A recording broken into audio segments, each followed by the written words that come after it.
I'm glad we're gathered here all today because I have very important news to share. This nation is being under attack. We, the people of the United States of America, have been failed by our own politicians. For they have let these outsiders come into our countries and take our job and our houses. This is worse than any zombie apocalypse we could ever imagine. This is the hipster gentrification movement.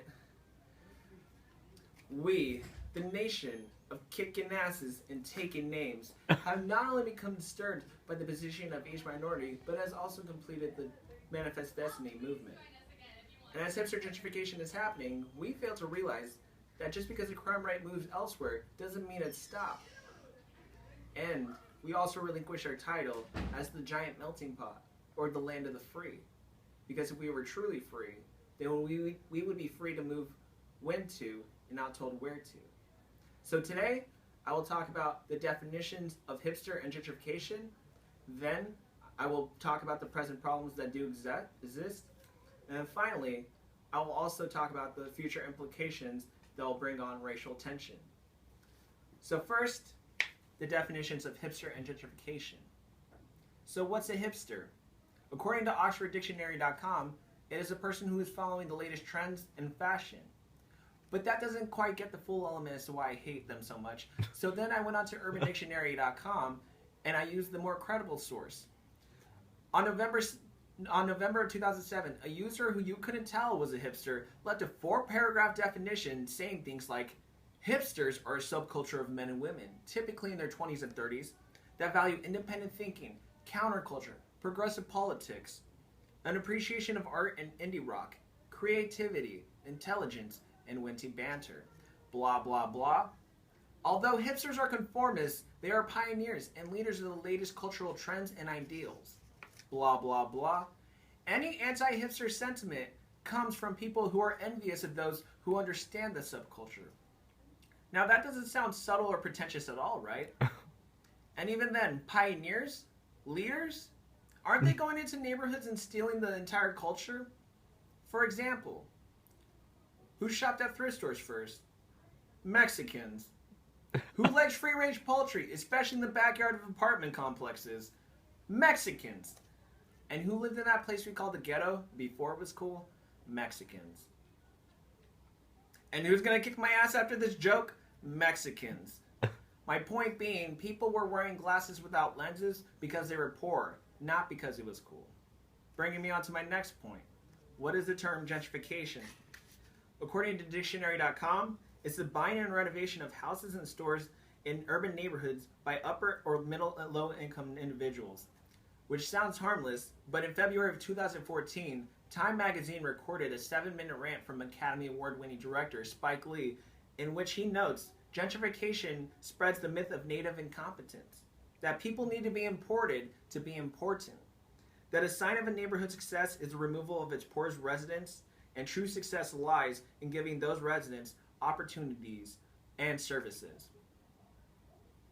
Which got me into thinking, maybe our politicians love the hipster so much because it reminds us so much of the United States history. I mean, doesn't it make sense as to how the leader of the entire gentrification movement, Boston, is just 40 miles north of the place where it all started, Plymouth Rock?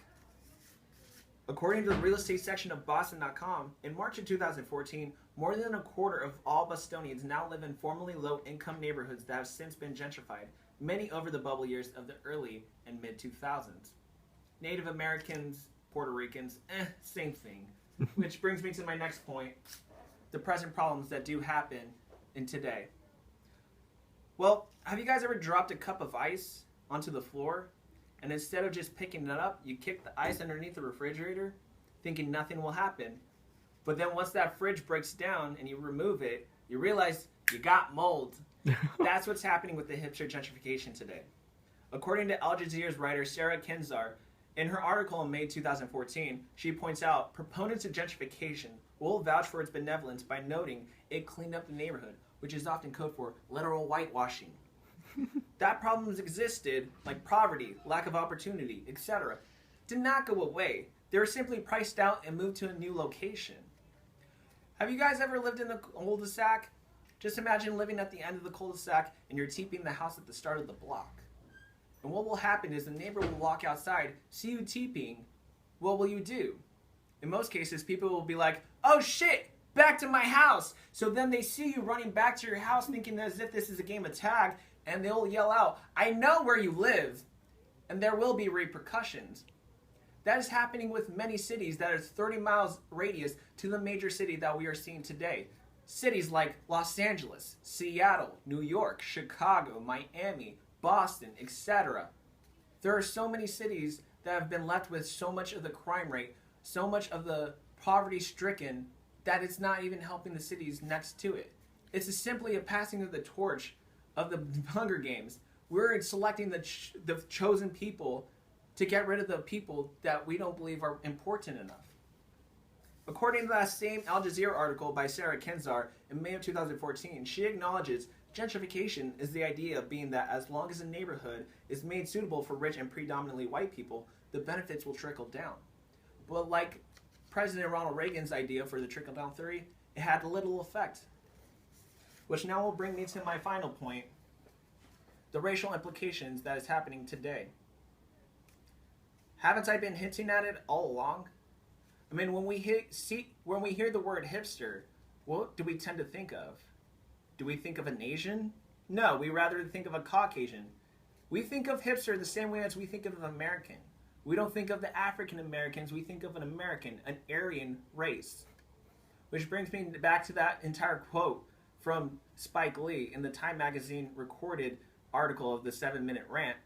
He wants to note, back in 2014, that hipsters go into a certain neighborhood and they don't have any respect towards the culture that's been laid down there. The foundation of the entire neighborhood is being disrespected and not even acknowledged by the people who are now coming into the residence. You can't do that.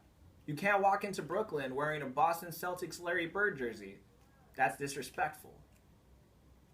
And even though I'm trying to say this is racism, I'm not also saying we should stop racism at once. If anything, that's impossible. That's like asking for world peace. But what I am saying is the civil rights movement did not stop. Racism has not ended. If anything, it has been under the veil of political correctness and has been hidden for many years. So racism is still alive. And it's at least important for us to at least acknowledge that we're not racist, but it is there. As famous comedian Gabriel Iglesias has said, the only race that I hate is the race that I have to run. So today, I was able to define the definitions of hipster and gentrification. Then, I was able to talk about the current problems that do exist with the hipster gentrification. Finally, I was able to talk about the future implications that it will have for the racial tensions. Just because a certain culture is moved around like a game of chess doesn't mean we are actually keeping our title of the land of the free intact. For you see, if we were free, then we'd be free to move wherever we want to and not told when to. So please, people, be cautious of these hipsters. For you see, if they bite you, you may turn into one. Kill a hipster before they take over your hood. Thank you.